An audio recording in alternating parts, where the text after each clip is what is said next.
बोझ emotional story. रानी अपने माता पिता की बहुत लाडली थी। 3 बड़े भाइयों की बहन थी। कोई भी चीज़ मांगने पर उसी वक्त सामने हाजिर हो जाती। पूरे घर में रौब था उसका।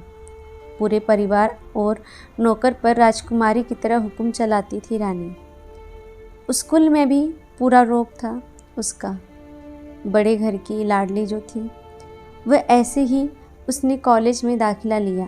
उसके ठाट बाट बड़ी गाड़ी में आना जाना, हर दिन नए फैशन देखकर हर कोई उससे दोस्ती करना चाहता था। थोड़े ही दिनों में उसके बहुत से दोस्त बन गए। पूरे कॉलेज में उसकी अपनी ही एक पहचान थी। इन दिनों में उसके घर एक रिश्ता आया। खानदानी लोग थे और पापा की पुरानी जान पहचान भी थी। उनके साथ रानी के साथ कोई ज़बरदस्ती नहीं थी, पर रानी ने फिर भी हाँ कर दी क्योंकि वह अपने परिवार से बहुत प्यार करती थी। वह जानती थी कि वह लोग उसका अच्छा ही सोचेंगे। लड़के का नाम राज था। राज काफ़ी पढ़ा लिखा और समझदार लड़का था। ससुराल वाले भी बहुत अच्छे थे। ससुराल में रानी की जगह वैसे ही थी जैसे कि मायके में। कोई भी कार्य रानी के सलाह के बिना नहीं होता था। सबकी लाडली बहू बन गई थी वह। फिर उसके घर एक बेटे का जन्म हुआ, रोहन। रानी को जान से प्यारा था रोहन। पोता पाकर ससुराल वाले तो फूले नहीं समाते थे। रानी कभी कभी सोचती थी कि उसकी किस्मत कितनी अच्छी है। उसका हर अपना उसे कितना प्यार करता है। चाहे जीवन में कैसे भी समय आए, और मेरे अपने हमेशा मेरे साथ हैं। मैं कभी अकेली नहीं हो सकती। कितनी खुशकिस्मत हूँ मैं। पर शायद रानी की खुशियों को उसकी अपनी ही नज़र लग गई थी।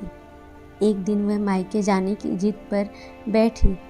राज को बहुत काम था, लेकिन वह फिर भी उसे ले गया। रास्ते में उनकी गाड़ी अन्य दूसरी गाड़ी से टकरा गई। रानी, राज और रोहन बहुत बुरी हालत में हो गए, जख्मी हो गए। काफ़ी दिनों के इलाज के बाद राज और रोहन तो ठीक हो गए, लेकिन रानी पूरी तरह से ठीक ना हो सकी।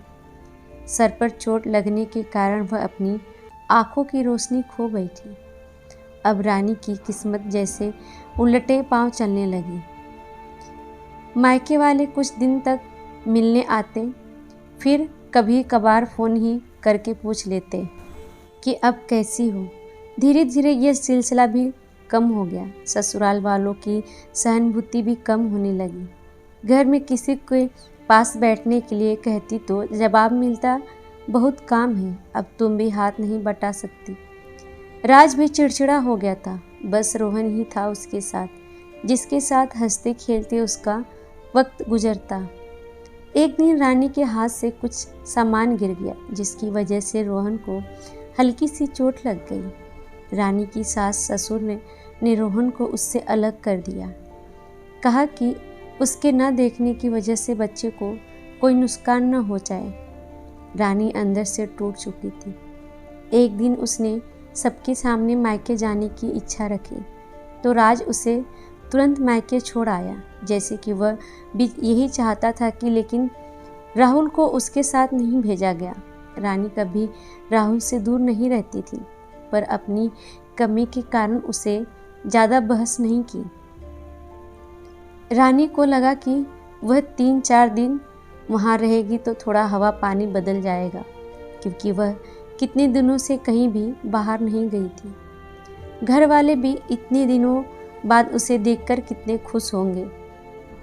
रानी के घर पहुँचने पर सब लोग बहुत खुश हुए। खाने में सब कुछ रानी की पसंद का ही बना था। उसने अपने मम्मी पापा और भाई भाभीयों से दिल खोलकर बातें की। उनके छोटे छोटे बच्चे भी बुआ के साथ घुल मिल गए थे।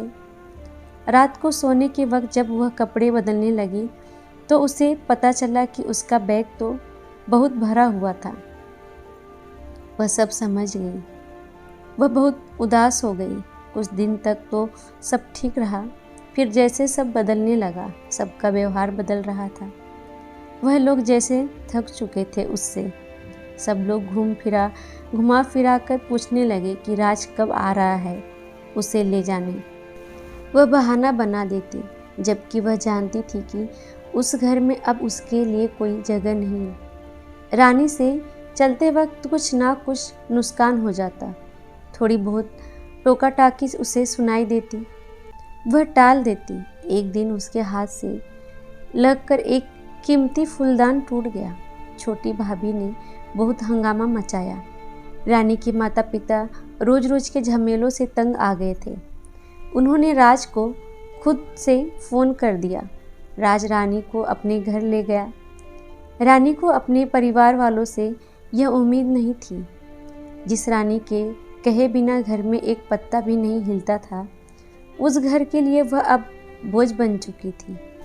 राज के साथ ससुराल आते वक्त वह बहुत खुश थी, क्योंकि वह अपने घर जा रही थी, अपने जिगर के टुकड़े रोहन के पास। परंतु वह खुशी भी कुछ पल की ही थी। सारा बंदोबस्त पहले से ही किया हुआ था। रानी को सीधे ऊपर वाले कमरे में पहुंचा दिया गया। रोहन से दूर रहने की सख्त चेतावनी दी गई। एक काम वाली लता को उसकी जिम्मेदारी सौंपी गई थी, जो उसके खाने पहनने जैसे ज़रूरतों को ध्यान रखती थी। रानी ज़्यादातर चुप ही रहती, कभी कभी काम वाली लता से थोड़ा बतिया लेती। उसके जरिए रोहन का पता चल जाता कि रोहन कैसा है, क्या कर रहा है। माँ तो माँ होती है। सबकी लाडली बेटी और बहू सबके लिए अब बोझ बन चुकी थी। उम्मीद है आपको वीडियो पसंद आई होगी। अगर अच्छा लगा तो प्लीज़ लाइक करिए और चैनल को सब्सक्राइब कर लीजिए और अपने दोस्तों को शेयर करना ना भूलें। Thank you for watching.